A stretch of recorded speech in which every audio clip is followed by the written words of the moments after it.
নিহান মিহির দিকে তাকিয়ে দেখে এই মেয়েটার মাথায় সব সময় শুধু উল্টাপাল্টা চিন্তা ভাবনাই ঘুরতে থাকে। এইটুকু ব্যথা পেয়েছে সেই বিষয়ে ওনার কোনো খেয়াল নেই। মিহির হাতের ব্যথাটা নিহানকে খুব টেনশনে ফেলে দিয়েছে, কারণ হাতের অনেকটা অংশই পুড়ে গেছে। নিহান বলে, আচ্ছা মিহি, আপনার হাতে এত ব্যথা কি করে লাগলো? পায়ের ব্যথা ঠিক আছে, কিন্তু হাতের জখমটা বেশ গভীর। মিহি তার হাতের দিকে খেয়াল করে, সত্যি তার হাতের জখমটা অনেক বেশি গভীর, অনেকটা অংশ জুড়েই পড়ে গেছে। মিহি তখন দরজার সাথে ধাক্কা লেগে যাওয়ার কথাটা মনে পড়ে। শুধু এক টুকরো কাজ পড়েছে বলে এত জখম হবে? মিহির কাছেও বিষয়টা অদ্ভুত লাগে। মিহি বলল, হ্যাঁ ঠিকই বলেছেন, হাতের জখমটা বেশ গভীর। তখন আগুন লাগার সময় ধাক্কা লেগে এক টুকরো কাজ হাতে পড়ে গিয়েছিল, তাই হয়তো এইটুকু এত জখম হয়ে গেছে।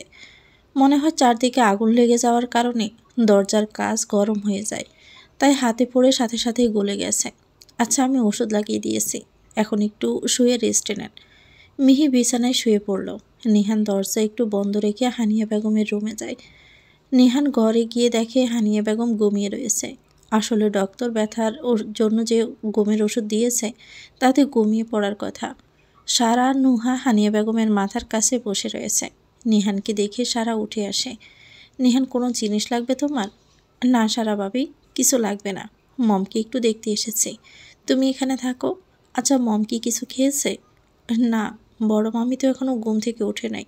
ডক্টর যা ওষুধ দিয়েছে মনে হয় না আজকে উঠবে। আমার মনে হয় আজকে রাতটা ঘুমিয়ে থাকুক, সকালে ঘুম থেকে উঠলেই খাওয়ানো যাবে। সেটাই বরং ঠিক কাজ হবে। মমকে আর বিরক্ত করে লাভ নাই। তুমি বা নুহা কেউ একজন মমের সাথে থাকবে। যা হয়ে গেল আজকে, আর আমি বাহিরে সিকিউরিটি আরও টাইট করে দিব। রুমের বাহিরে লোক থাকবে, আর রাতে যদি কোনো প্রয়োজন বা সমস্যা হয় সাথে সাথে আমাকে কল করবে। আচ্ছা ঠিক আছে। মিহি একটু রেস্ট নেয়, তবে শরীরটা বেশ টায়ার্ড লাগছে। তার এই হাতের ব্যথাটা মোটামুটি বেড়েছে, পোড়া জায়গায় ব্যথা করবে। মিহির এখন ঘুমানো দরকার, কিন্তু সে বেডে শুয়ে রয়েছে। যদি এখন এখানে ঘুমিয়ে পড়ে তাহলে নিহান হয়তো ওকে উঠিয়ে দিবে, তাই মিহি গিয়ে সোফায় শুয়ে পড়ে। নিহান ডক্টরকে আবার কল করে তার কাছ থেকে কিছু ওষুধের কথা জানে। পরে ওষুধ সব কাজের লোক নিয়ে আসে। নিহান খাবার আর ওষুধ নিয়েই ঘরে ঢুকে। মিহিকে সোফায় শুয়ে থাকতে দেখে বলে, কি হলো মিহি, আপনি সোফায় গিয়ে শুয়ে আছেন কেন? বেডে আসেন। না আসলে আপনি তো বেড কারোর সাথে শেয়ার করতে পছন্দ করেন না, তাই। নিহান ওর কথা শুনে হাসে। মেয়েটা শুধু ওর বাহিরের রূপটাই দেখে। নিহান বলে, সেটা ঠিক আছে, আমি কারোর সাথে বেড শেয়ার করতে পছন্দ করি না, কিন্তু আজকে তো আপনি অসুস্থ মিহি, সো বেডে রেস্টে নিতে পারেন। মিহি নিহানের দিকে তাকিয়ে দেখে এই লোকটা যতটা খারাপ মনে করেছিল ততটা খারাপ নয়। মিহির অসুস্থতার সময় যতটা খেয়াল রাখছে তাতে বোঝা যায় লোকটা ভালো মনের মানুষ। মিহি একটু হাসে, তবে নিহানের হাতে খাবার আর ওষুধ দেখতে পেয়ে বলে, এই খাবার আর ওষুধ কার জন্য? মিহির কথায় নিহানের খাবার আর গমের ওষুধের কথা মনে পড়ে। সত্যি ভুলে গিয়েছিল। নিহান খাবারটা নিয়ে যায় মিহির কাছে, সেখানে টেবিলে রাখে আর বলে, এইসব খাবার আপনার জন্য, খাবার খেয়ে ওষুধ খেতে হবে। কিন্তু আপনি তখন তো ওষুধ হাতে লাগিয়ে দিয়েছেন, তাহলে আবার ওষুধ কেন? আর আমার খিদে লাগে নাই, এখন খেতে ইচ্ছে করছে না। খিদে না লাগলেও খেতে হবে। আর এখানে কিছু ওষুধ রয়েছে আপনার হাতের পোড়ার ব্যথার জন্য। যেহেতু পুড়ে গিয়েছে তাই ব্যথা করবে। আর রাতে আর আপনি ঘুমের মধ্যে হাঁটাহাঁটি করেন, এই হাত আর পা নিয়ে যদি হাঁটাহাঁটি করেন তাহলে তো সমস্যা হবে। তাই ডক্টর বলেছে ওষুধ খেতে, যাতে এসব অদ্ভুত জিনিস না করেন। ঘুমের মধ্যে হাঁটার কি কোনো ওষুধ আছে? না সেটা নাই। এই ঘুমের মধ্যে ওষুধ খেলে আপনি পুরো ঘুমিয়ে পড়বেন, একদম অজ্ঞানের মতো। সো তখন হাঁটাহাঁটি আর করবেন না। আর হাতের ব্যথার জন্য পেন কিলার অনেক দরকার, তাই এটাও জরুরি। মিহি নিহানের কথা মেনে নেয়। যদি জেদ করে তাহলে আবার বকা দিতে পারে। মিহি এখন আর বকা খেতে চায় না।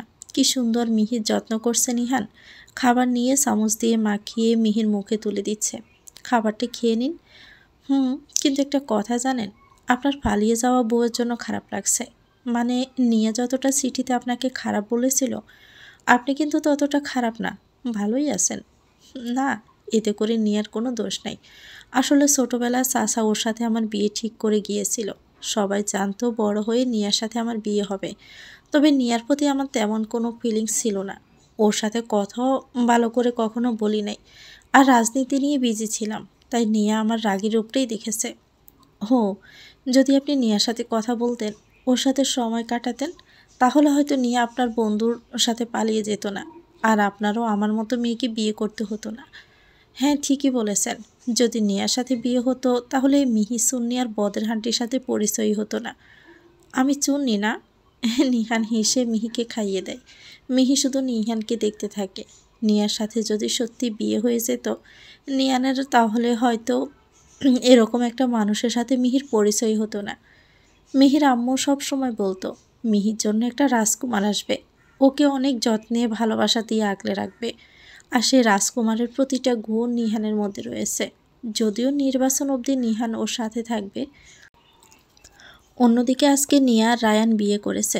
ওদের আজকে বাসর রাত। তবে এদিকে কি হচ্ছে সেই বিষয়ে নিয়া জানে না কিছু। নিয়া এখন একটা পুল দিয়ে সজ্জিত রুমে বসে রয়েছে। রায়ান রুমে প্রবেশ করে। নিয়া বলে, রায়ান, আমার বিশ্বাসই হচ্ছে না, সত্যি আমাদের বিয়ে হয়ে গেছে। এখন শুধু তুমি আমার। নিয়া, তুমিও শুধু আমার। রায়ান কথাটা বলে নিয়াকে জড়িয়ে ধরে। তবে নিয়া জানে না ওর সাথে কি হতে চলেছে। রায়ানের জন্য ও শুধু একটা দানের গুটি, যার সাহায্যে ও শিকদার বাড়িতে ঢুকতে পারবে। শিকদার বাড়িতে হানিয়া বেগমের রুমটা পড়ে গেছে। এখন ওনাকে নতুন রুমে রাখা হয়েছে। একটা ছায়া হানিয়া বেগমের নতুন রুম দেখছে। সেখানে অনেক সিকিউরিটি রয়েছে। ছায়াটা সেটা দেখে কারো কাছে ফোন করে। স্যার, হানিয়া শিকদার এইবারে বেঁচে গেল। এখন কি করব? শুধু মিহি নামের মেয়েটার জন্য সব নষ্ট হয়ে গেছে। আর এখন পুরো বাড়িতে সিসিটিভি থাকবে, কাজ আরও কঠিন হয়ে যাবে। হ্যাঁ, সেটা আমি জানি। তবে হানিয়া শিকদারকে মারতে তো হবে। মনে করেছিলাম আগুনে পুড়িয়ে মেরে ফেলব, কিন্তু দুর্ভাগ্য, বেঁচে গেল। তাই এখন আরও কষ্ট পেয়ে মরতে হবে। খেলা তো মাত্র শুরু হলো, ফিক্সার তো এখনও অনেক বাকি। নিহান মিহিকে খাইয়ে দেয়, এরপর ওষুধ খাইয়ে দেয়। নিহান ওকে বেডে শুয়ে পড়তে বলে, কিন্তু মিহি সোফায় শুয়ে পড়ে। নিহান বলে, আচ্ছা মিহি, আপনি তখন তালা যে পিন দিয়ে খুলতে হয় সেটা কি করে জানেন? আরে ওইটা জানা কোনো বিষয় হলো নাকি?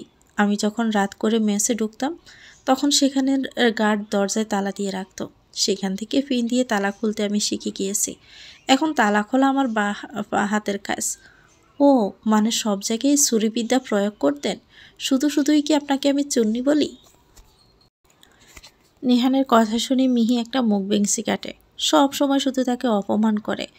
একটু চুরি করে খাবার খেয়েছে, তার জন্য কি তাকে সুন্নি বলে ডাকবে? মিহির মুখ দেখে নিহানের খুব হাসি পায়। মেয়েটা সত্যি অনেক বাচ্চা। নিহান বলে, মিহি, তাহলে আপনি ঘুমিয়ে পড়ুন।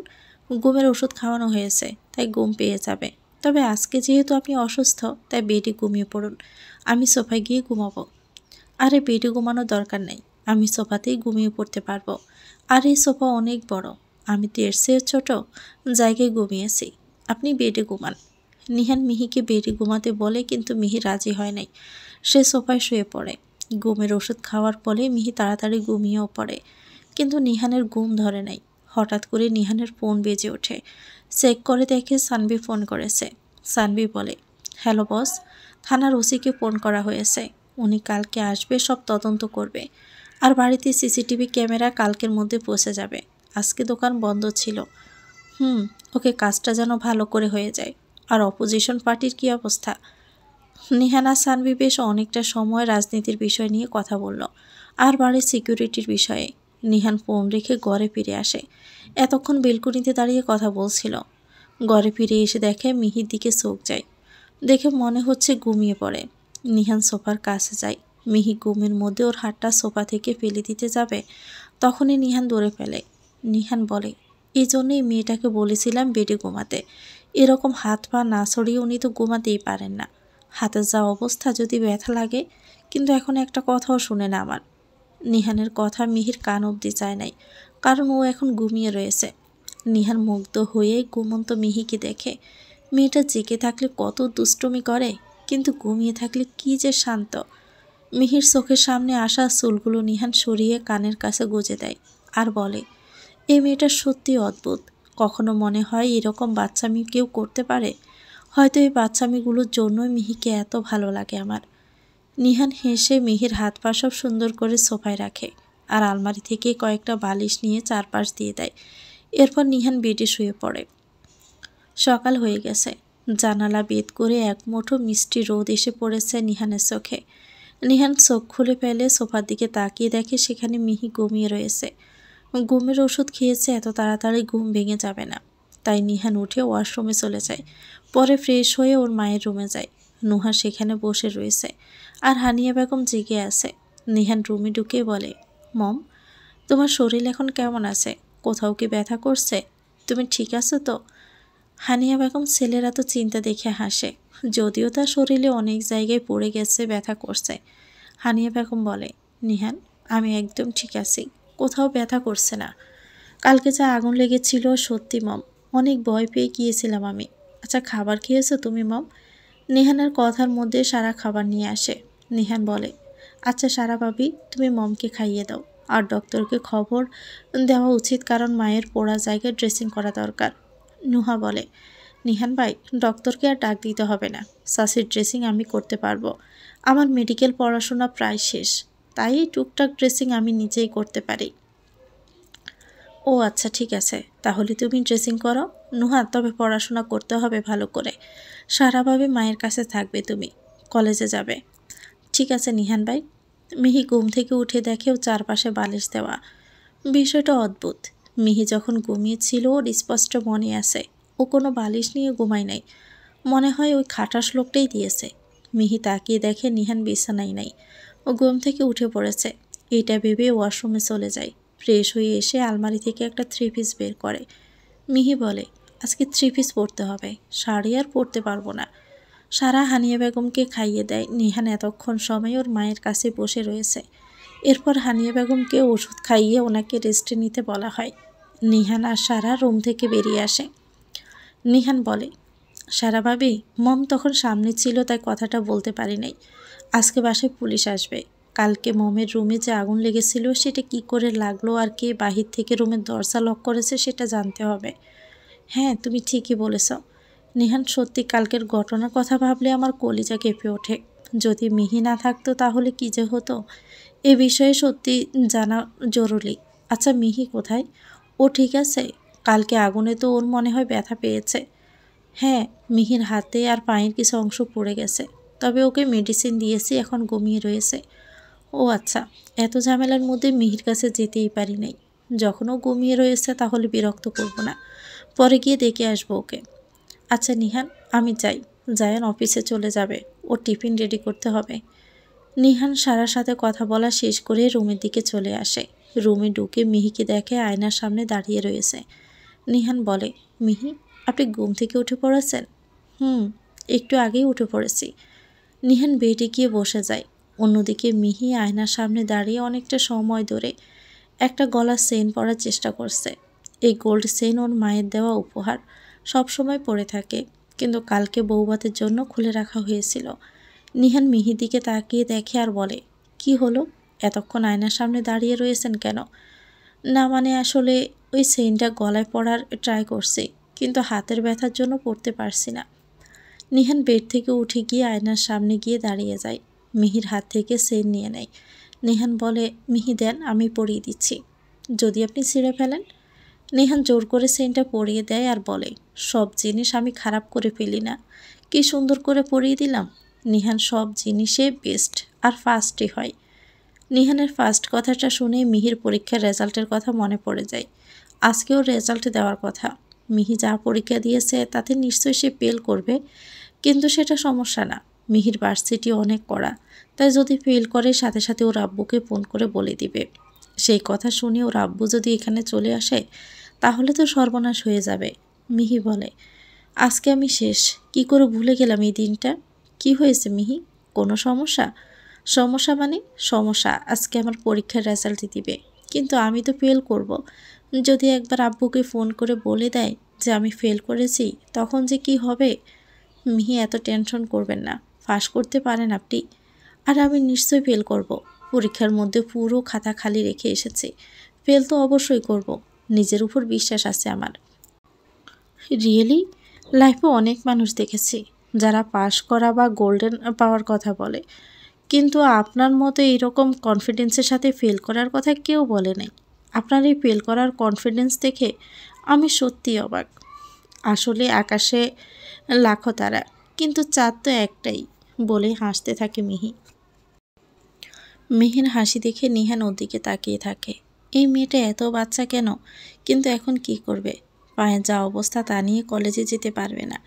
নিহান বলে, কলেজে যেতে হবে বুঝতে পারছি, কিন্তু হাতের আর পায়ের যা অবস্থা তা নিয়ে বাড়ি থেকে বাহির হতে পারবেন না।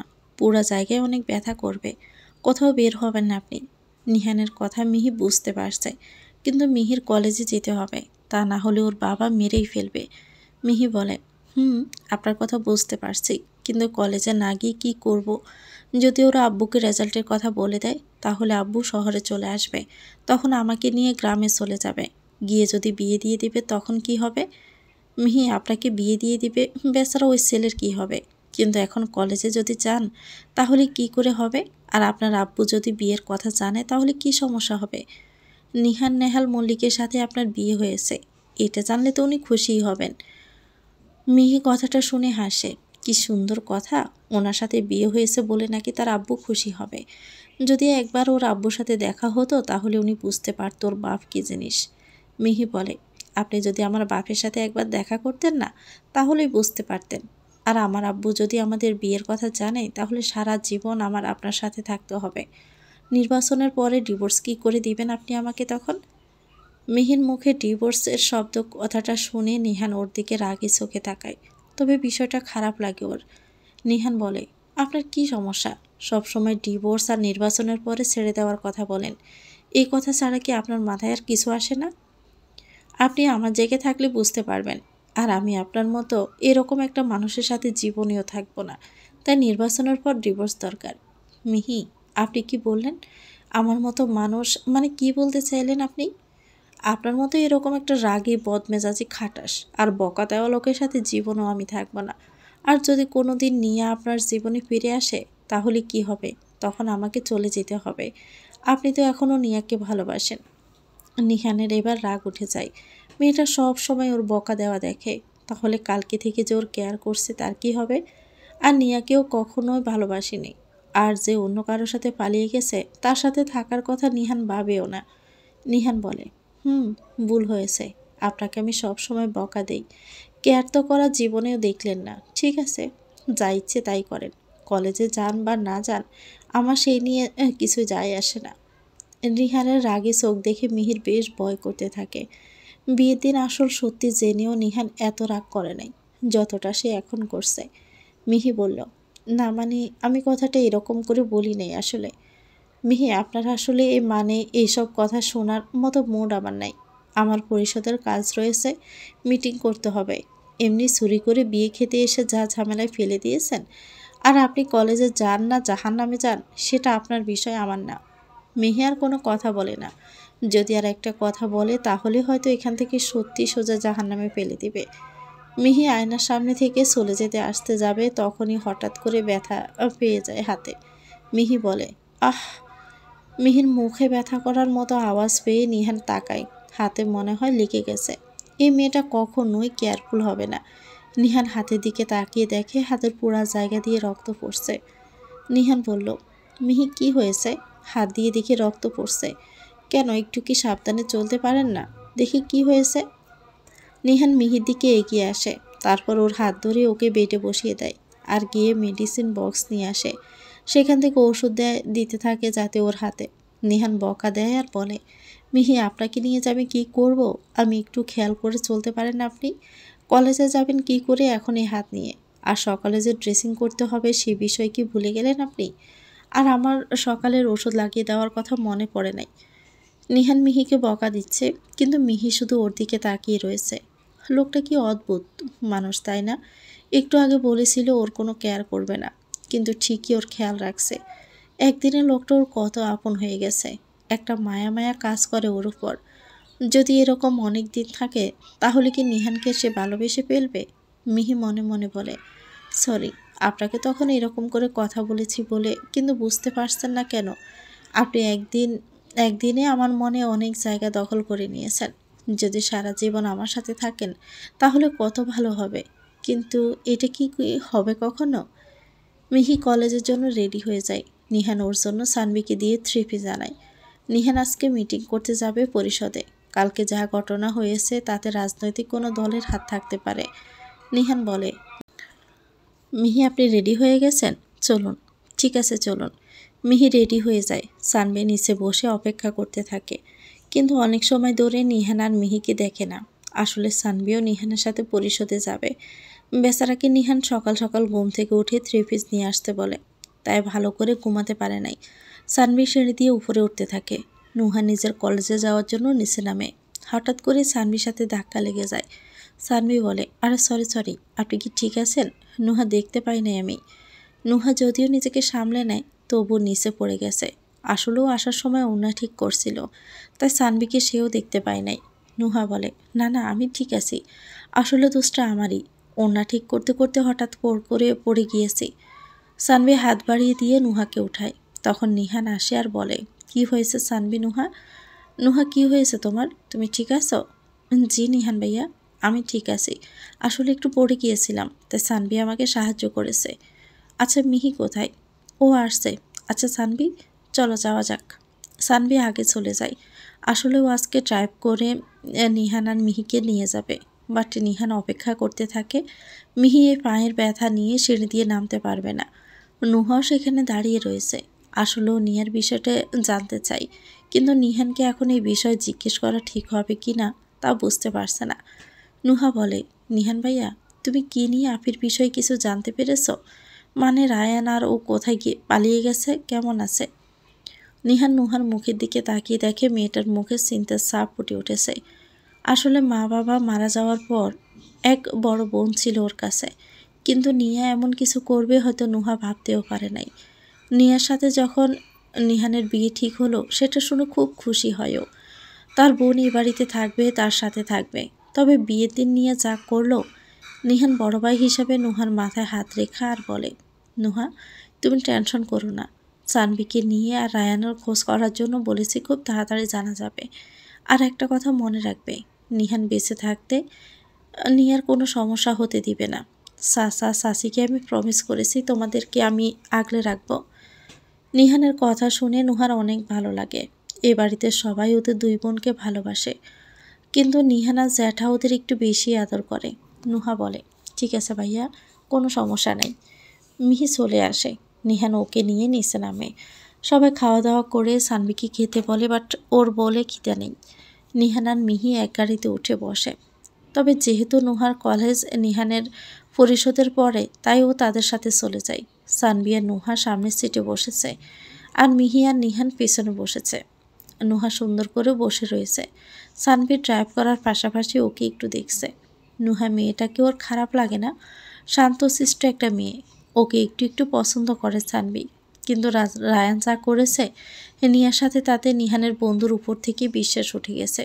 তাই সানভি এমন কিছু করলে যাতে নিহান ওকে ঘৃণা করবে। কিন্তু নুহার প্রতি ওর ফিলিংস। হানিয়া বেগম বসে রয়েছে নিজের রুমে। বাড়িতে এখন বেশি একটা মানুষ নেই। সে ছায়াটা আবার ওনার দরজার দিকে তাকিয়ে দেখে, আর কাউকে ফোন দিয়ে বলে, স্যার তাহলে কখন কাজ শেষ করব? সবাই এখন বাড়িতে নাই, ওরা চলে আসবে সিসিটিভি লাগাতে আর হানিয়া বেগমের উপরে যাওয়ার টিকিট কাটতে। এবার হানিয়া শিকদারকে কে বাঁচাবে?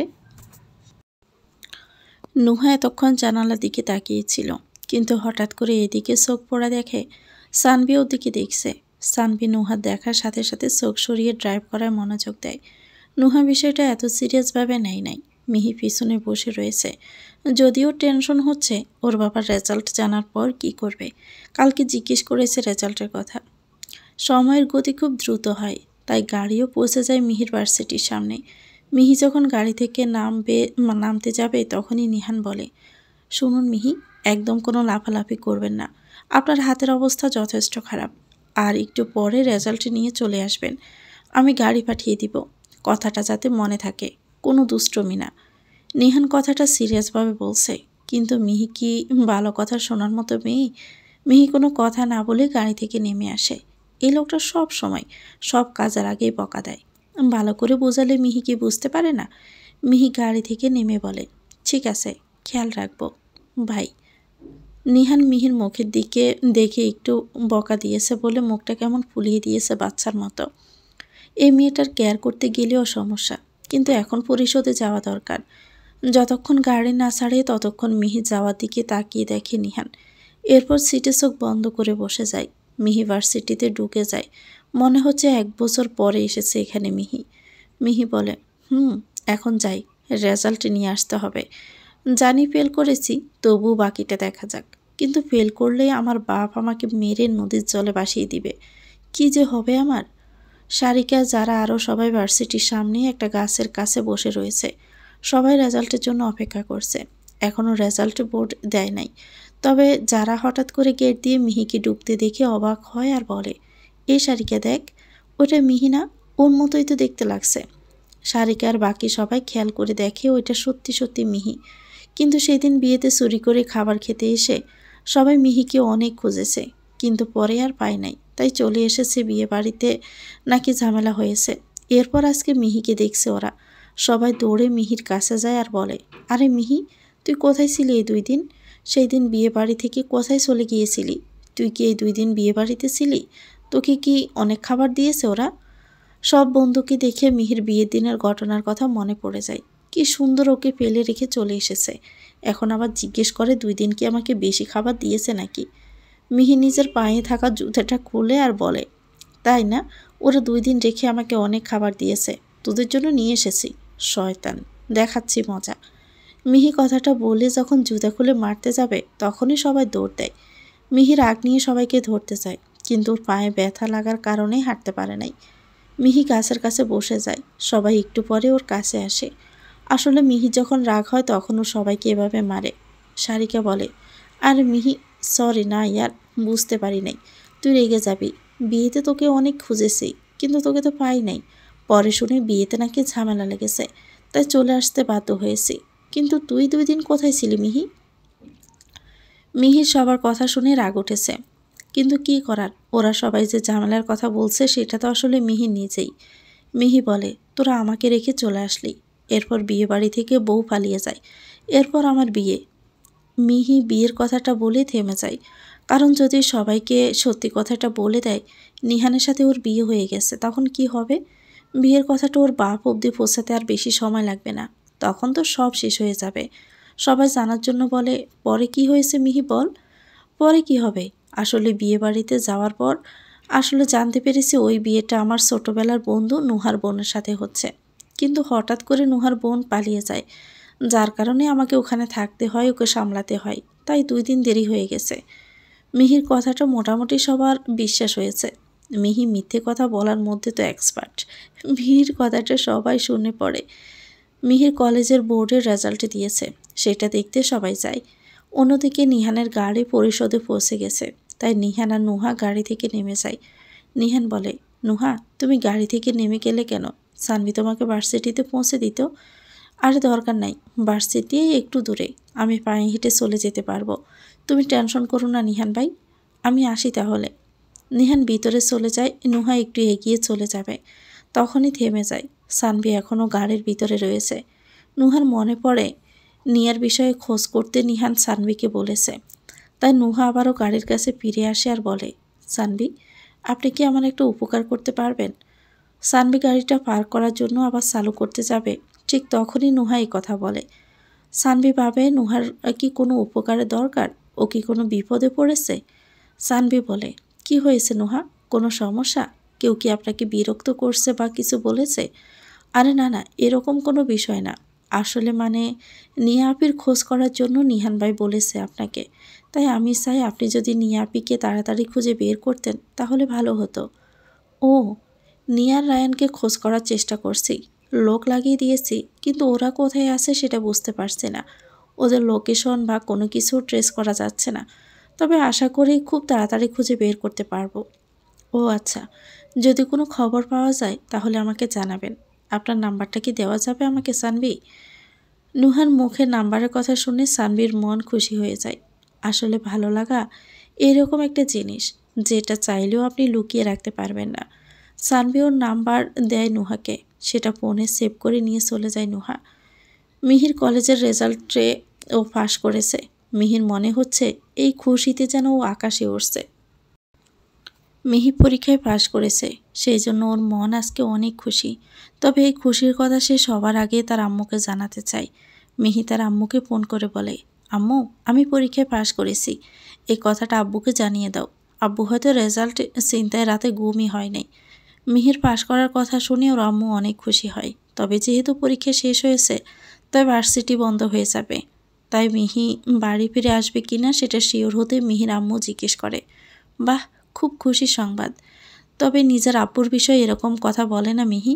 আচ্ছা বাদ দাও, তোমার পরীক্ষা শেষ, ভার্সিটি তো বন্ধ, তাই কবে বাড়ি ফিরে আসবে? তোমার আব্বু কালকে জিজ্ঞেস করেছিল এই কথাটা। মিহির বাড়ি ফিরে আসার কথা শুনে মাথায় আকাশ ভেঙে পড়ে। সে কি করে এখন বাড়ি ফিরে যাবে?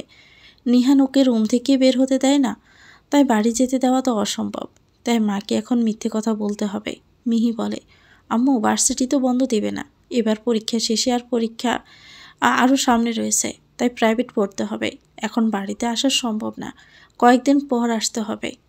মিহির আম্মু মিহির কথাটা বুঝতে পারে, কিন্তু ওর আব্বু বলেছে মিহিকে আসতে, যেহেতু মেয়ে ভার্সিটিতে পড়াশোনা করছে আর বয়সও হয়েছে, তাই বিয়ে দিতে চায় উনি মিহিকে। সেই জন্যই মিহির বাড়ি আসাটা জরুরি। মিহির আম্মু বলে, মিহি তোমার কথা আমি বুঝতে পারছি, কিন্তু দেখো তোমার আব্বু এখন বয়স হয়েছে, তাই উনি চায় তোমার বিয়ে দিয়ে দিতে। তোমার যথেষ্ট বয়সও হয়েছে, তাই বিয়ের কাজ শেষ করে চিন্তামুক্ত হতে চায়। সেই জন্যই তুমি এখন বাড়ি ফিরে আসো। মিহির আম্মুর মুখে বিয়ের কথা শুনে মিহির মাথায় কাজ করাই বন্ধ করে দেয়। এখন সে কি করে বিয়ে করতে পারে? নিহানের সাথে ওর বিয়ে হয়েছে, আর নির্বাচনের আগে ওদের ডিভোর্স হওয়া সম্ভব না। তাই মিহি বলে, আম্মু এখন বাড়ি ফিরে আসা সম্ভব না, আর বিয়ে করার জন্য এখন আমি রেডি না। পড়াশোনা শেষ হলে বিয়ে করব। এখন ফোন রাখি, বাই। মিহি ফোনটা রেখে দেয়। ওর আম্মু এখন কি করে মাসুদ তালুকদারকে বলবে মিহি পড়াশোনা শেষ না করে বিয়ে করতে চায় না। মিহি ফোন রেখে একটা শুকনো ঢোক গিলে এখন বিয়ের কথাটা এড়িয়ে যেতে পেরেছে। কিন্তু মিহি তার আব্বুকে খুব ভালো করেই জানে, যদি মাথায় একবার বিয়ের ভূত চড়ে তাহলে বিয়ে মিহিকে দিয়েই ছাড়বে। কিন্তু নিহান কি করবে? ও তো মিহিকে মেরেই ফেলবে। মিহি বলে, কেন যে সেদিন বিয়ে বাড়িতে চুরি করে খাবার খেতে গিয়েছিলাম, এখন আমার কি হবে? একদিকে বাপ, অন্যদিকে জামাই। মিহি তুই টাটা বাই বাই হয়ে যাবি। নিহানের অফিসে মিটিং চলছে, সামনে নির্বাচন, প্রতিটা বিষয়ে তাকে আলোচনা করতে হচ্ছে। জনগণের মন জয় করতে হবে, আবার মিটিং মিছিলও করতে হবে, অনেক কাজ। তবে সেদিন বৌভাতে আগুন লাগার বিষয়টি নিহানের মাথায় আসে।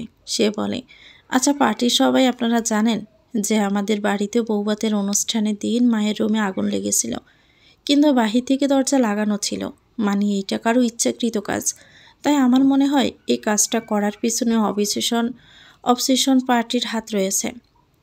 পার্টির একজন সিনিয়র লোক বলে, দেখুন মন্ত্রী সাহেব, অপোজিশন পার্টির লোকেরা এই কাজ করতেই পারে, কারণ এইভাবে নির্বাচনে আপনার বিপক্ষে রানা শিকদার দাঁড়িয়েছে। রানা শিকদার কোনো সাধারণ মানুষ না, সে যথেষ্ট প্রভাবশালী, তাই এই কাজটা করা অসম্ভব কিছু না। নিহান ওনার কথাটা বুঝতে পেরেছেন। রানা শিকদার কতটা খারাপ সেটা নিহান জানে, তবে ওর এতটা সাহস হবে আশা করে নাই। আর নির্বাচন এবার একটু কঠিন হবে নিহানের জন্য, কারণ সে মনে করেছিল নিয়ার সাথে বিয়ে হলে ওর চাচার জন্য সবাই ওর পাশে থাকবে।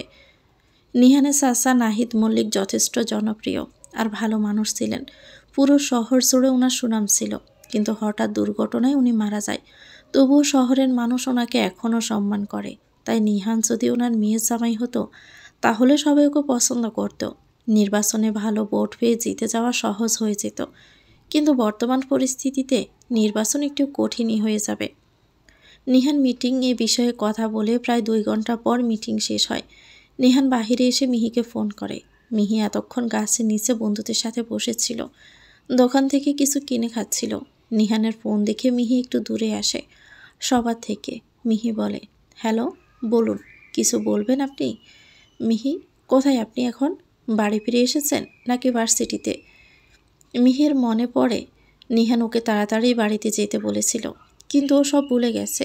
এখন যদি শুনে ভার্সিটিতে তাহলে নিশ্চয়ই বকা দেবে, কিন্তু মিথ্যে বলা যাবে না। মিহি বলে, না মানে আসলে আমি এখনও ভার্সিটিতে, আসলে পরীক্ষায় পাশ করেছি, তাই সবাই বলেছিল কিছু খাওয়াতে, তাই দেরি হয়ে গেছে, এক্ষুনি চলে আসছি আমি। মিহির পরীক্ষায় পাশ করার কথা শুনে কিছু বলে না, না হলে বকা দিত। তবে নিহানের মিটিং শেষ, তাই বাড়িতে ফিরবে। ঠিক করেছে যেহেতু মিহির ভার্সিটি যাওয়ার পথে, তাই মিহিকে রিসিভ করে নিবে নিহান। নিহান বলল, তাহলে আপনি থাকুন মিহি, আমি গাড়ি নিয়ে আসছি, একসাথে বাড়ি ফিরে যাব। একসাথে বাড়ি ফিরে যাবে মানে মিহির বন্ধুরা যদি নিহানকে দেখে ফেলে তাহলে জিজ্ঞেস করবে ওকে, তখন মিহি কি বলবে? মিহি বলে, না না, আপনার আসতে হবে না, আমি এক্ষুনি চলে আসছি, আর এখানে আমার বন্ধুরা রয়েছে, তাই যদি আপনি আসেন সমস্যা হবে, আমি এখনই চলে আসছি। নিহান মিহির কথাটা বুঝতে পারে, আর ও এই শহরের মন্ত্রী সাহেব, তাই সবাই তাকে চিনে ফেলবে, পরে মিহির জন্য সমস্যা হয়ে যাবে। তাই নিহান বলল, ঠিক আছে চলে আসুন, একা একা কিন্তু সাবধানে, যাতে হাতে পায়ে কোথাও ব্যথা না লাগে, খুব কেয়ারফুল হয়ে আসবেন, কথাটা যাতে মাথায় থাকে। মিহি ফোন রেখে দিয়ে বন্ধুদের বিদায় জানিয়ে রিক্সা নিয়ে বাসার উদ্দেশ্যে রওনা দেয়। আর অন্যদিকে নিহান ফোন রেখে সানভির সাথে কথা বলে। সানভি শোনো, আমি বাড়ি ফিরে যাচ্ছি, আজকে বাড়িতে আগুন লাগার বিষয়ে তদন্ত করতে পুলিশ আসবে, আর রানা শিকদারের সাহস একটু বেশি হয়ে গেছে। কথায় আছে না, পিপিলিকার পাখা গজায় মরিবার তরে, ঠিক তেমনই। তাহলে কি বস রানাকে সরিয়ে দিবেন একেবারে রাস্তা থেকে? না না, নির্বাচনের আগে এসব ঝামেলা চাই না। আমি একবার নির্বাচন শেষ হোক, তারপর রানা নাম শহরের বুক থেকে মুছে দিব। নেহাল কি সেটা ও বুঝতে পারবে, তবে ওর উড়ার জন্য যাতে ঠানা না থাকে সেটা দেখো, কি করতে হবে সেটা তুমি জানো সানবি। ওকে বস, কাজ হয়ে যাবে, আজকে কাহিনী শেষ। নিহান একটা ডেভিল হাসি দিয়ে গাড়িতে উঠে পড়ে। ড্রাইভারকে সানবি ডেকে নিয়ে এসেছে, কারণ সানবি এখন বাড়ি যাবে। অন্যদিকে সিসিটিভি লাগাতে লোক বাড়ির ভিতরে চলে এসেছে। একজন মানুষ ফোন দিয়ে বলে, স্যার সিসিটিভি লাগানোর জন্য লোক চলে এসেছে, আর হানিয়ন শিকদার একদম আমার সামনে বসে রয়েছে, কি করবে এখন? যখন পাখি খাসার ভিতরে চলে এসেছে তাহলে দেরি কেন করছো? ওকে মেরে ফেলো। হানিয়া শিকদারকে এমন মৃত্যু দাও যাতে রাস্তার কুকুরও ও শরীর দেখে দূরে সরে যায়। নিহান শিকদারকে বোঝাতে হবে কষ্ট কি, সো সে কাজটা করো। Okay sir. হানিয়া শিকদার শেষ। বসে থাকা হানিয়া শিকদারের দিকে এগিয়ে গিয়ে কথাটা বলল লোকটা। হানিয়া শিকদার এখন বাড়ির ড্রয়িং রুমে বসে রয়েছে, খাবার খাবে, কিন্তু উনি জানেন না খাবারের আগে ওনার মৃত্যু এগিয়ে আসছে। কাহিনী শেষ। হানিয়া বেগম বসে রয়েছে, সারা ওনাকে একটু আগেই নিচে ড্রয়িং রুমে নিয়ে এসেছে খাবার খেতে হবে বলে। আর 2 দিন ধরে ঘরে বসে থাকতে ওনার ভালো লাগছে না, তাই নিচে নেমে আসে। সিসিটিভি লাগাতে আসা লোকগুলো কারেন্ট দিয়ে হানিয়া শিকদারকে মেরে ফেলার জন্য পরিকল্পনা করে, তাই তারা কয়েকটা তার বিছিয়ে রাখে, তবে সেখানে কারেন্ট নাই সেটা সবাই জানে। তারা কারেন্টের তার বিছিয়ে রেখে দেয়, কিন্তু সেখানের কারেন্ট সংযোগ দেওয়ার জন্য লাইন অন করে দেয়।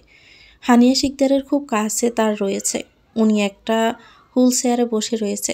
আসলে কালকে আগুন লেগে যাওয়ার কারণে পায়ের আঘাত পেয়েছে, তাই হাঁটতে পারবেন না উনি, সেই জন্য হুইল চেয়ার ব্যবহার করেন উনি। তবে ওনার খুব কাছে যদি একটু হুইল চেয়ার নড়ে যায় তাহলে পুরো কারেন্ট ওনার শরীরে চলে যাবে, আর এই কারেন্ট কোনো নর্মাল তার দিয়ে তৈরি করা অনেক শক্তিশালী।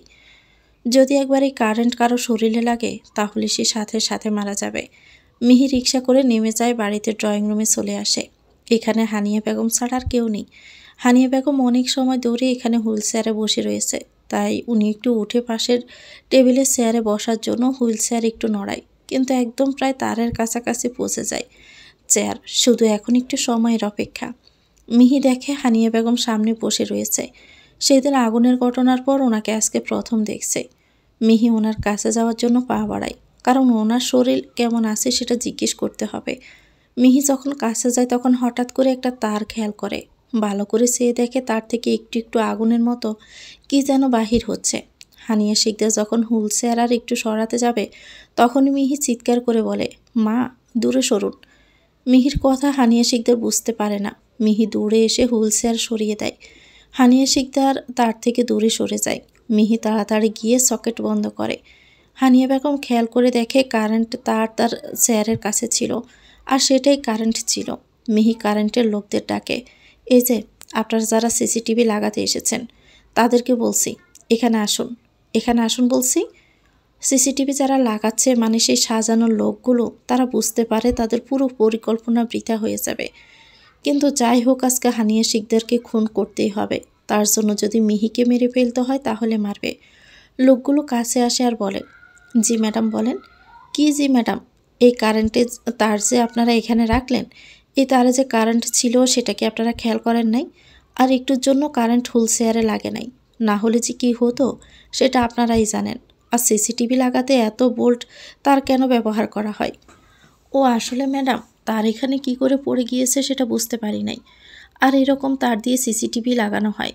না, কখনো না। এ তার দেখে মনে হচ্ছে বেশ পাওয়ারফুল। এটা তো সিসিটিভি লাগাতে ব্যবহার হতে পারে না। সত্যি করে বলুন, আপনারা কারা? এই তার কেন ব্যবহার করেছেন? আপনাদের উদ্দেশ্য কী?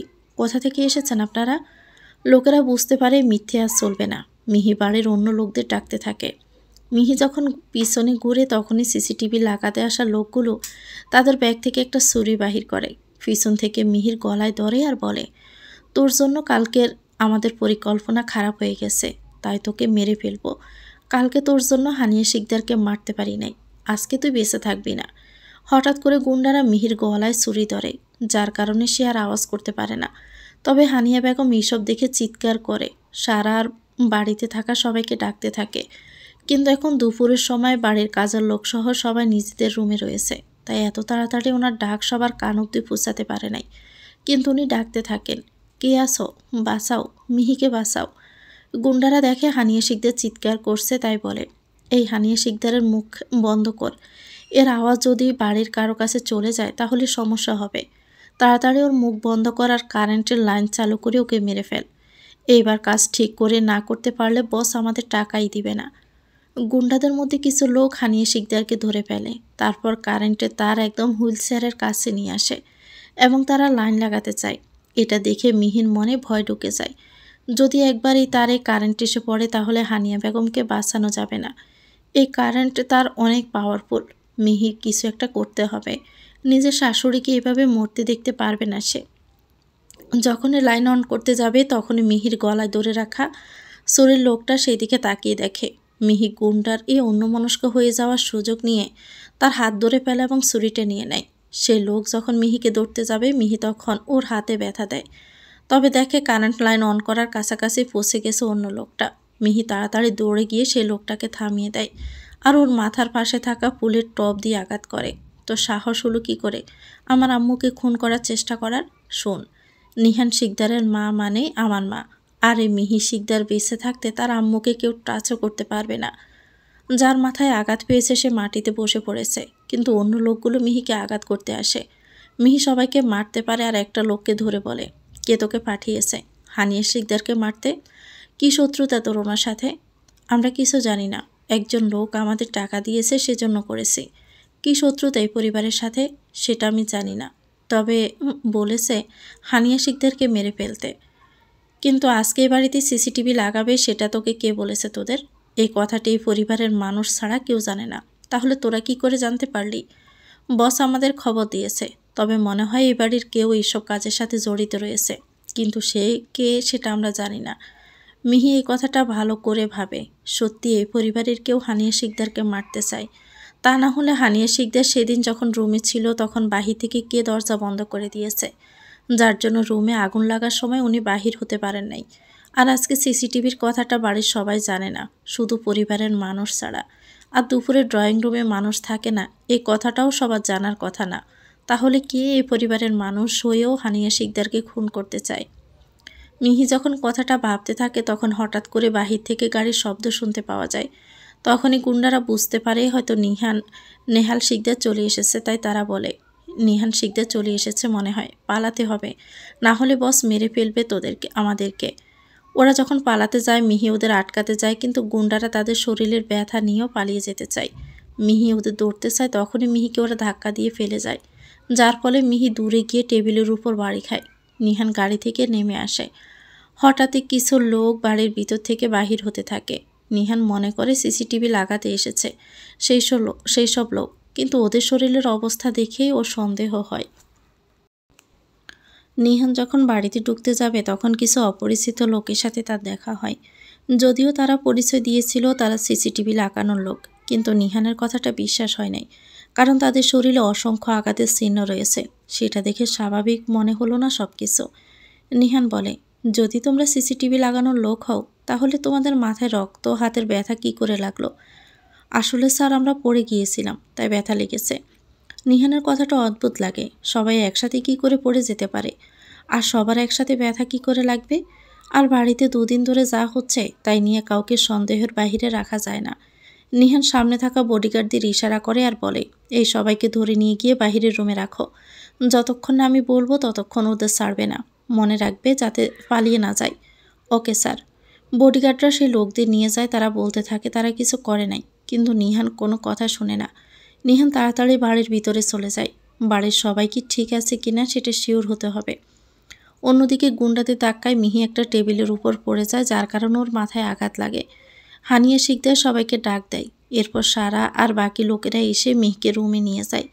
নিহান বাড়িতে ঢুকে দেখে ড্রয়িং রুমে কেউ নেই, শুধু কিছু কাজের লোক ছাড়া। নিহান বলে, আম্মু, সারা ভাবি, মিহি কোথায় তোমরা? সবাই মিহির রুমে রয়েছে, তাই নিহানের ডাক কেউ শুনতে পায় না। তবে কাজের লোক আসে আর বলে, নিহান স্যার, সবাই নতুন ম্যাডামের রুমে রয়েছে। আসলে বাড়িতে সিসিটিভি লাগানোর লোকের ছদ্মবেশে কিছু গুন্ডারা আসে, তারা বড় মালিকের উপর হামলা করে। পরে নতুন ম্যাডাম তাকে বাঁচাতে যায়, কিন্তু সেই গুন্ডারা নতুন ম্যাডামকে ধাক্কা দিয়ে টেবিলের উপর ফেলে দেয়, যার কারণে ওনার মাথা কেটে গেছে। অনেক রক্ত বের হয়ে গেছে, এখন ডক্টর এসেছে, তাকে দেখছে। নিহান পুরো কথাটা শুনে নাই, শুধু মিহির মাথা থেকে রক্ত বের হয়েছে কথাটা শুনে সিঁড়ি দিয়ে দ্রুত উপরে উঠতে থাকে। তার মানে নিহানের সন্দেহ ঠিক ছিল, সে সিসিটিভি লাগানোর লোকজন গুন্ডা ছিল, তার মিহির এই অবস্থা করেছে। নিহান উপরে উঠে দেখে সবাই তাদের রুমে রয়েছে, ডক্টর মিহির কাছে বসে রয়েছে। নিহান বলে, মিহি কি হয়েছে আপনার? বাড়ির সবাই নিহানকে দেখে। মিহি মাথায় তখন ব্যান্ডেজ করা ডক্টর ওষুধ লিখছে। নিহান মিহির কাছে যায় আর বলে, কি হয়েছে ডক্টর? মিহির ও শরীরের অবস্থা কেমন? কোথাও বেশি ব্যথা পেয়েছে? কিছু কি হয়েছে? আরে নিহান, টেনশন করো না, মিহি ঠিক আছে। আসলে টেবিলে ধাক্কা জোরে লেগেছে, তাই মাথায় সামান্য কেটে গেছে। শুধু এই ওষুধগুলো ভালো করে খেলেই সুস্থ হয়ে যাবে। নিহান মিহির মুখের দিকে তাকিয়ে দেখে মুখটা একদম মলিন হয়ে গেছে, মনে হয় ব্যথা ভালোই পেয়েছে। মিহির যে মুখে সবসময় দুষ্টুমির ছাপ ছিল, সে মুখটা বড্ড ফ্যাকাশে লাগছে। মনে হচ্ছে এক আকাশ পরিমাণ কালো মেঘের গভীরে এক সিলতে রোদ তলিয়ে গেছে। নিহানের অনেক মায়া হয় মিহিকে দেখে। নিহান বলে, কি বলছেন? এটুকু ব্যথা মানে? দেখুন মাথায় কতটুকু কেটে গিয়েছে ডক্টর। আচ্ছা, মম কোথায়? মম কি ঠিক আছে? সারা ভাবি, মম কোথায়? আসলে হানিয়া শিকদার এতক্ষণ মিহির কাছে ছিল, তবে এখন নিচের রুমে গিয়েছে। ওনার শরীরও ভালো না। এ রক্ত যদি উনি দেখেন তাহলে হয়তো আরও অসুস্থ হয়ে যাবেন। তা ডক্টর তাকে রেস্ট নিতে বলেছে। সারা বলে, নিহান তুমি টেনশন করো না, বড় মামি ঠিক আছে, এতক্ষণ এখানেই ছিল, কিন্তু এখন রেস্টে নিতে ওনার রুমে গিয়েছে। যদি আজকে মিহি না থাকতো তাহলে যে কি হতো, কি যে হচ্ছে এ বাড়িতে, একটার পর একটা বিপদ লেগেই আছে। সারা একটা হতাশা দিয়ে কথাটা শেষ করে। ডক্টর মিহিকে ঘুমের ওষুধ দেয়। মিহির চোখে ঘুম ছিল, তাই সে নিহান বা সারার কথা ভালো করে শুনে নাই। নিহান যে এসেছে সে বিষয়টি সে ভালো করে বুঝতে পারে না, চোখ জুড়ে ঘুমের ছায়া। ডক্টর বলে, নিহান, মিহি মনে হয় ঘুমিয়ে পড়েছে, তাহলে আমরা বরং ওকে রেস্ট করতে দেই, আর চলো রুমের বাহিরে আসো, তোমার সাথে কিছু গুরুত্বপূর্ণ কথা আছে। ওকে ডক্টর, চলেন। নিহানা ডক্টর এবং সারা বাহিরে চলে আসে, তবে সারা নিজের রুমে চলে যায়। জায়ান অফিস থেকে চলে এসেছে বলে। ডক্টর বলে, নিহান, তুমি এই শহরের মন্ত্রী, আর তোমার বাড়িতে একের পর এক হামলা হচ্ছে। সেদিন আগুন নিয়ে ঝামেলা হলো, আর আজকে কেউ বাড়ির ভিতর ঢুকে তোমার মাকে মারতে চাইলো। এসব নিয়ে তুমি কি কিছু ভেবেছ? আমি তোমাদের পারিবারিক ডক্টর, অনেক দিন ধরে তোমাদের পরিবারের সাথেই আমার সম্পর্ক রয়েছে, তাই জিজ্ঞেস করছি। ডক্টরের কথাটা ঠিকই ছিল, সেদিন আগুন লাগার বিষয়টি নিহান কিছুটা সিরিয়াসভাবে নিয়েছে, কিন্তু আজকের ঘটনায় সে অবাক হয়ে যায়। মানে নেহাল শিকদারের বাড়িতে ভিতরে ঢুকে তার মমকে হত্যা করার চেষ্টা কেউ করতে পারে, সে কথা ভাবে নাই সে। নিহান বলে, ডক্টর, আপনি শুধু এই পরিবারের ডক্টর না, আমার বাবার বন্ধু, তাই আপনার কথাটা জিজ্ঞেস করার অধিকার রয়েছে। তবে আজকে যা হয়েছে সেটা নিয়ে কিছু তো আমি অবশ্যই করব। তবে যে কাজ করেছে সে জানে না এই নেহাল শিকদার কতটা খারাপ। এখন অবধি আমার রাজনৈতিক রূপটা দেখে নাই। আপনি টেনশন করবেন না ডক্টর, এরপর থেকে এই বিষয়ে আমি খেয়াল রাখব। অবশ্যই। তবে একটা কথা নিহান, তুমি শুধু একজন ভালো মন্ত্রীও নও, ভালো একজন স্বামী ও ছেলে।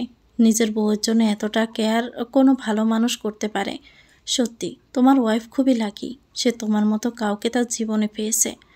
নিহান কথাটা শুনে হাসে আর বলে, না ডক্টর, মিহি অনেক লাকি না, বরং আমি অনেক লাকি মিহির মতো এরকম একটা ভালো মেয়ে আমার জীবনে এসেছে। মিহি সত্যি খুবই ভালো মানুষ, না হলে আমার মমকে বাঁচাতে নিজের জীবনের ঝুঁকি নিত না। মিহিকে ওয়াইফ হিসাবে পেয়ে সত্যি আমি গর্বিত। নেহান ডক্টরের সাথে কথা বলে। যেহেতু মিহি ঘুমিয়ে রয়েছে তাই ওকে বিরক্ত করতে চাই নাই, কিন্তু হানিয়ন শিকদার কেমন আছে সেটা জানা জরুরি। যদিও সারা বলেছে হানিয়া শিকদারে তেমন কিছু হয় নাই, তবুও নিহান ওর মমের রুমে যায়। দরজায় টোকা দেয় আর বলে, আসতে পারি মম? হানিয়া বেগম শুয়েছিল, তবে নিহানের গলার আওয়াজ শুনে উঠে পড়ে আর বলে, হ্যাঁ নিহান, ভিতরে আসো। নিহান রুমে ঢুকে যায়, তবে হানিয়া বেগমকে সুস্থ দেখে তার মন শান্ত হয়। নিহানুর মমের কাছে গিয়ে বসে আর বলে, মম, এসব কি হচ্ছে? এই বাড়িতে একটার পর একটা দুর্ঘটনা লেগে আছে। প্রথমে আগুন লাগানো, এখন আবার কারেন্ট দিয়ে মেরে ফেলার চেষ্টা করা। কিন্তু সব আক্রমণ তোমার উপর কেন হচ্ছে বুঝতে পারছি না। কেন কেউ তোমাকে মারতে চাইবে? রাজনীতি নিয়ে কোনো সমস্যা হলে আমার উপর আক্রমণ করার কথা, কিন্তু তোমার সাথে কার কি শত্রুতা থাকতে পারে? হানিয়া শিকদার নিজের ছেলের মুখের দিকে তাকিয়ে দেখে সত্যি নিহান আজকের ঘটনায় ভয় পেয়ে গেছে। হানিয়া বেগম নিজের ছেলেকে চিনে। যতই উপরে উপরে নিজেকে রাগী, গম্ভীর, শক্তিশালী দেখানোর চেষ্টা করুক না কেন, আপন মানুষকে হারানোর ভয় নিহান ঠিকই পায়। হানিয়া বেগম বলে, নিহান তুমি টেনশন করো না, হয়তো কারোর সাথে বিজনেস নিয়ে শত্রুতা রয়েছে তাই এরকম করছে। আর সত্যি বলতে যতক্ষণ মিহি রয়েছে ততক্ষণ কেউ আমার কোনো ক্ষতি করতে পারবে না। আচ্ছা মিহি কেমন আছে? ওর শরীর ঠিক আছে এখন? নিহান একটু হাসে। ওর মমের মিহির প্রতি এই খেয়াল রাখার বিষয়টি বেশ ভালো লাগলো। সত্যি মেয়েটা সবার মনে জায়গা দখল করে নিতে পারে। নিহান বলে, হ্যাঁ মিহি ঠিক আছে, ডক্টর ওষুধ দিয়েছে সেটা খেয়ে ঘুমিয়ে রয়েছে। নিহান, তুমি যখন মিহিকে বিয়ে করেছিলে তখন মনে হয়েছে আমার তুমি এই মেয়েকে বিয়ে করে নিজের জীবনের সবচেয়ে বড় ভুল করেছ, কিন্তু তুমি আমার এই বিশ্বাস ভেঙে দিয়েছ। সত্যি বলতে মিহির মতো এরকম একটা ভালো মেয়ে তোমার জন্যই দরকার ছিল, যে নিজের শাশুড়িকে বাঁচাতে নিজের জীবন বাজি রাখতে পারে, সে নিজের স্বামীকে বাঁচাতে কি কি করতে পারবে। আমি চাই তুমি আর মিহি সব সময় সুখে থাকো সারা জীবন। নিহান মায়ের কথাটা শুনে একটু হাসি দেয়। তবে মিহি আর ওর বিয়ের আসল সত্যিটা ওর মায়ের জানা দরকার, কারণ এই পৃথিবীতে ওর মায়ের কাছ থেকে কোনো কিছু লুকিয়ে রাখতে পারে না। তাই নিহান বলে, মম, মিহি খুব ভালো মেয়ে সেটা আমি জানি, কিন্তু মিহিকে আমি শুধু একজন ভালো বন্ধুর মতো দেখি, এর চেয়ে বেশি কিছু না। আর নির্বাচনের পরে মিহির সাথে আমার ডিভোর্স হয়ে যাবে, তাই তুমি বেশি কিছুর আশা করো না। ডিভোর্সের কথা শুনে হানিয়া বেগম চমকে না গিয়ে একগাল হাসি দেয়, কারণ নিহানকে সে খুব ভালো করে চেনে।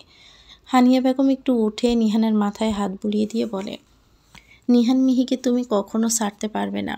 মা হই আমি তোমার চোখে মিহির প্রতি যে কেয়ার দেখেছি সেটা কখনো অন্য কারোর জন্য দেখি নাই। নিয়ার সাথে ছোটবেলা থেকে তোমার বিয়ে ঠিক ছিল, কিন্তু নিয়ার কখনো এরকম করে যত্ন নাও নাই তুমি। শোনো, অনেক মানুষ থাকে যাদের সাথে আমরা অনেক সময় কাটাই, কিন্তু কোনো মায়া কাজ করে না। তবে এই পৃথিবীতে একজন মানুষ এরকম থাকে, যার সাথে এক মুহূর্ত থাকলেই তার প্রতি মায়ায় আসক্ত হয়ে যায়। মিহি তোমার জীবনে নিয়ার বদলে আসে নাই, আসলে মিহি তোমার জীবন। নিহান ওর মায়ের কথাটা শুনে সত্যি কখনো নিয়ার জন্য ওর মনে কোনো ফিলিংস ছিল না, কিন্তু মিহি 2 দিনই এসে ওর মনে জায়গা করে নিয়েছে। তবে নিহান নির্বাচনের পর মিহিকে মুক্ত করে দিবে। যদি চলে যায় তাহলে চলে যাবে, আর যদি থাকতে চায় তাহলে সারা জীবন নিজের করে রাখবে। নিহান বলে, মম, মিহির প্রতি আমার কি ফিলিংস রয়েছে সেটা আমি জানি না, কিন্তু আমি মিহি জীবনের বোঝা হয়ে থাকতে চাই না। যদি মিহিও আমার সাথে থাকতে চায় তাহলে ভেবে দেখব কি হয়, কিন্তু আমার মনে হয় মিহি চলে যাবে। নিহান, তুমি এখনো মেয়ে মানুষকে চিনতে পারো নাই। মেয়েটা কখনো মুখ ফুটে বলে না তারা কাউকে ভালোবাসে। তার লজ্জা, তার হাসি, তার তাকিয়ে দেখা, এসব দিয়ে বুঝিয়ে দেয় সামনে থাকা মানুষটা তার জন্য কতটা গুরুত্বপূর্ণ। আর আমি জানি নিহান তোমার মতো এরকম কেয়ারিং আর ভালো মনের মানুষকে যে কোনো কেউ পছন্দ করবে। একটা কথা কি জানো, প্রতিটা মেয়ে তার স্বামীর প্রেমে পড়ে। নিহান ওর মায়ের সাথে কথা বলে নিজের রুমে চলে আসে, দেখে মিহি ঘুমিয়ে রয়েছে। নিহান এসে সব সময়ের মতো মিহির এলোমেলো চুলগুলো সুন্দর করে কানের পিছনে গুজে দেয়। তারপর বলে, মিহি সত্যি আপনি অনেক ভালো একটা মেয়ে। যদি কখনো ভবিষ্যতে আমাদের বিচ্ছেদ হয় তাহলে আপনাকে যে পাবে সে সত্যি অনেক লাকি হবে। আচ্ছা, আপনি কি সত্যি চলে যাবেন? এ বাড়ি ছেড়ে আমাকে ছেড়ে কেউ কি আমার চেয়েও বেশি যত্ন দিয়ে আপনাকে আগলে রাখতে পারবে? নিহান কথাটা বলে তাকিয়ে থাকে মিহির দিকে। প্রতিদিন মিহির ঘুমন্ত মুখ দেখা নিহানের ডেলি রুটিন হয়ে গেছে। হঠাৎ নিহানের ফোনে কল আসে। সানভীর ফোন শব্দে মিহি একটু নড়ে চড়ে ওঠে। তাই নিহান ফোন নিয়ে রুমের বাইরে চলে যায় আর রিসিভ করে বলে, হ্যাঁ সানভি বলো। নিহান নিহান স্যার, পুলিশ গিয়েছে কি বাসায়? কথা হয়েছে অফিসারের সাথে? না, পুলিশ আসে নাই। পুলিশকে আমি মানা করে দিয়েছি আসতে, কারণ সামনে নির্বাচন। এখন যদি বাড়ির এইসব ঘটনার কথা কারো কানে যায় তাহলে সমস্যা হবে। আচ্ছা তুমি পুলিশ কমিশনারের নাম্বার দাও আমাকে, এখন কি করতে হবে সেটা আমি ভালো করে জানি। ঠিক আছে স্যার, আমি পাঠিয়ে দিচ্ছি। সানভি নাম্বার পাঠিয়ে দেয়। নিহান পুলিশ কমিশনারকে ফোন দেয়। হ্যালো, কে বলছেন? আমি এই শহরের মন্ত্রী নিহান নেহাল শিকদার বলছি। একটু কি কথা বলা যাবে? নিহানের নাম শুনে পুলিশ কমিশনার বসা থেকে উঠে পড়ে আর বলে, স্যার আপনি হঠাৎ ফোন করলেন, কিছু কি হয়েছে? স্যার কি করে সাহায্য করতে পারি আপনাকে আমি? নিহান পুলিশ কমিশনারকে সব ঘটনা খুলে বলে আর বলে এসব ঘটনা যাতে কেউ জানতে না পারে, আর এসব ঘটনা তদন্ত করার জন্য একটা টিমকে নিয়োগ দিতে, যারা খুব চুপি চুপি কাজটা করবে। পুলিশ কমিশনার বলে, স্যার আপনি টেনশন করবেন না, কাল থেকে আমাদের পুলিশের টিম আপনাদের বাড়িতে থাকবে আর থানা থেকে সিকিউরিটি দেওয়া হবে, আপনার কোনো টেনশন করতে হবে না। কাজটা যেন তাড়াতাড়ি হয়ে যায়, এরপর আর কোনো আক্রমণ যেন না হয় এ বাড়িতে। এসব ঘটনার পিছনে কী আছে সেটাও আমি জানতে চাই। হানিয়া বেগম চোখ বন্ধ করে থাকে, তবে তার মনের মধ্যে একটা কথাই ঘুরপাক খাচ্ছে। সব আক্রমণ তার উপর কেন হচ্ছে? কারো কি তার উপর কোনো শত্রুতা রয়েছে, নাকি সে গোপন জিনিসের জন্য? কিন্তু কেউ এই জিনিসের কথা কি করে জানবে? এটা তো সে ছাড়া কেউ জানে না। তবে এই বিষয়ে যদি কেউ জেনে গিয়ে থাকে তাহলে ওই জিনিসকে সাবধানে রাখতে হবে। যদি কেউ এটা পেয়ে যায় তাহলে সব শেষ হয়ে যাবে, সব শেষ। দুপুর গড়িয়ে প্রায় বিকেল হয়ে যায়। মিহি ঘুমিয়েছিল, নিহান ওকে বিরক্ত করে নেয়। তবে রাতে 6টার দিকে ওর চোখ খুলে মাথায় বেশ ব্যথা অনুভব হচ্ছে, উঠতে পারছে না। মাথায় হাত দিয়ে দেখে ব্যান্ডেজ করা, সেখানে পড়ে সব ঘটনা মনে পড়ে। মিহি ঘুম থেকে উঠে নিহানকে খুঁজতে থাকে, তবে আশেপাশে কাউকে দেখতে পায় নাই। মিহি তাই ওয়াশরুমে যায় ফ্রেশ হতে। নিহান রুমে আসে, তবে বিছানায় মিহিকে না দেখে ভাবে ঘুম থেকে উঠে পড়েছে, আর দেখে ওয়াশরুমের দরজা বন্ধ। তাই নিহান বিছানায় বসে। হঠাৎ একজন কাজের লোক এসে দরজায় টোকা দেয়। নিহান বলে, কে? কি দরকার? কি হয়েছে?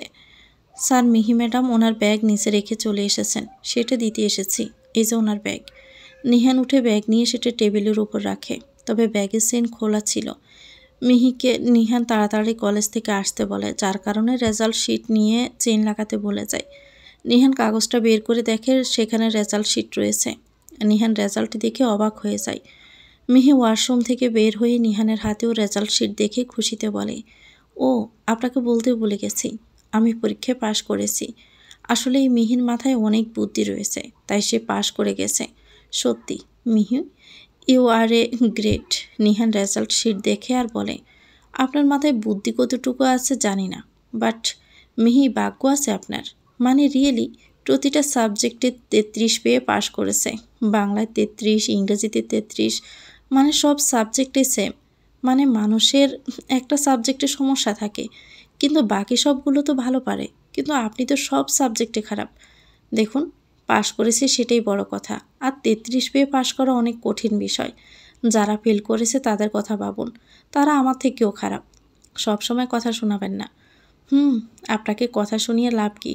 রিয়েলি 33 মানে যে নিহান নেহাল শিকদারের পরীক্ষার নাম্বার কখনো 90-এর নিচে আসে নাই, আর তার বউ কিনা 33 পেয়েছে পরীক্ষায়। আপনার বাবাই রেজাল্টে দেখার পর কি করবে সেটা জানি না, কিন্তু আমার যদি মেয়ে থাকতো আর সে যদি পরীক্ষায় এরকম 33 নিয়ে আসতো, তাহলে তাকে পড়াশোনা না করিয়ে বিয়ে দিয়ে দিতাম। আর এই জন্যই আপনার কোনো মেয়ে নেই, আর না হবে। আমি যাওয়ার পর আপনি আরেকটা বিয়ে করলেও আপনার মেয়ে হবে না। যা আনরোমান্টিক মানুষ আপনি। নিশ্চয়ই আপনার বউকে বাচ্চা ডাউনলোড করে আনতে হবে। মিহির এই কথাটা শুনে নিহান ওর কাছে যায়, একদম শরীরের সাথে মিশে যাওয়ার মতো। মিহি একটা ডোক গিলে এই লোকটা মাঝে মধ্যে ওর এত কাছে কেন চলে আসে। নিহান একটু মিহির সাথে মজা করছে, কিন্তু মিহির দম যাওয়ার মতো করে অবস্থা। মিহি বলে, কি হলো, এত কাছে কেন আসছেন? দূরে যান। নিহান আরও কাছে এসে মিহির গালে হাত দিয়ে ওর মুখটা আরেকটু কাছে নিয়ে আসে আর বলে, কেন? আপনি না বললেন আমি আনরোমান্টিক, আমাকে দিয়ে কিছু হবে না? তাই নতুন বিয়ে করে বউয়ের সাথে রোমান্স করার জন্য প্রথমে রোমান্সে শিখতে হবে তো? আর মিহি, আপনিও তো আমার বউ, তাই একটু ট্রাই করছি। নিহানের কথাটা শুনে মিহি ওকে ধাক্কা দেয়। সবসময় লোকটা এরকম করে ভয় দেখিয়ে দেয়। নিহান হাসতে থাকে। তবে নিহানের ফোনে একটা কল আসে। নিহান সেটা দেখে রিসিভ করে। স্যার, এই গুন্ডারা কোনো কথা বলছে না, কি করব এখন? ওরা কিছুই জানে না বলছে। মিহি সামনে রয়েছে তাই নিহান কোনো কথা বলে না। নিহান শুধু বলে, তুমি থাকো, আমি আসছি। আপনি একটু আগে বাহির থেকে আসলেন, এখন আবার কোথায় যাবেন? কিছু কি হয়েছে? এ বাড়িতে করা আক্রমণ করেছে সেই বিষয়ে কি কিছু জানতে পেরেছেন? নিহান মিহির মুখের দিকে দেখে, এখন যদি এইসব ঘটনা বলে তাহলে ওর আরও টেনশন বেড়ে যাবে। তাই নিহান হাসি মুখে বলে, আরে তেমন কিছু না, আর গুন্ডাদের ধরার জন্য পুলিশ রয়েছে, কালকে পুলিশ আসবে। আর এখন সানভি কল করেছে আমাকে ওই গেটের কাছে যেতে, কি যেন গুরুত্বপূর্ণ কথা আছে। আপনি রেস্ট করেন, আর কোনো সমস্যা হলে বলবেন। নিহান কথাটা বলে চলে যায়। মিহি কিছু বুঝতে পারে না। যদি সত্যি এমন কিছু না হয় তাহলে নিহানের মুখ ফোন করার সাথে সাথে গম্ভীর কেন হয়ে গেছে? তবে মিহির মাথায় গুন্ডাদের বলে একটা কথা সবসময় ঘুরতে থাকে, এই বাড়ির কেউ হানিয়া শিকদারকে মারতে চায়, কিন্তু কে সেটা? কেন সেটা মিহি জানতে হবে। নিহান বাড়ির বাহিরে যায়। সে রুমে যেখানে গুন্ডারা ছিল, নিহান সেখানে কিছু সিকিউরিটি ছিল। নিহান রুমে ঢুকে দেখে কিছু মানুষ রক্তাক্ত অবস্থায় পড়ে রয়েছে। নিহান বলে, তুমি এদের এই অবস্থায় ফেলে রেখেছো কেন? ওদের আরও মারো, যতক্ষণ না সত্যি বলছে ততক্ষণ মারবে। কত বড় সাহস মন্ত্রীর বাড়িতে ঢুকে ওর মাকে খুন করতে যায়? স্যার, ওদের অনেক সময় ধরে জিজ্ঞেস করছে কিন্তু ওরা কিছু বলে নাই, ওরা নাকি কিছু জানে না। ওদের কাছে কন্ট্রাক্ট এসেছে তাই মারতে চলে এসেছে। স্যার, তাহলে কি করব বলেন? নিহান সুন্দর করে চেয়ারে গিয়ে বসে আর পাশের লোকদের ইশারা দেয়, ওরা গুন্ডাদের মাথায় বন্দুক ধরে। গুন্ডারা ভয় পেয়ে যায়। নিহান হাসি দিয়ে বলে, নিহান নেহাল শিকদার অনেক ভালো ভদ্র একজন নেতা, কিন্তু সেটা রাজনীতির সময়। বাট নিহান বাস্তবে তেমন কেমন সেটা জানা নাই। এই নিহানের ভালো মানুষের রূপটা শুধু দেখলি, ভিতরের শয়তান দেখলি না। স্যার, সত্যি আমরা কিছু জানি না স্যার, দয়া করে মাফ করে দেন স্যার। তোকে সুন্দর করে জিজ্ঞেস করছি, সত্যি বলতে বলে দে, আর না হলে কি হবে সেটা তোর অজানা। স্যার, সত্যি আমরা কিছু জানি না।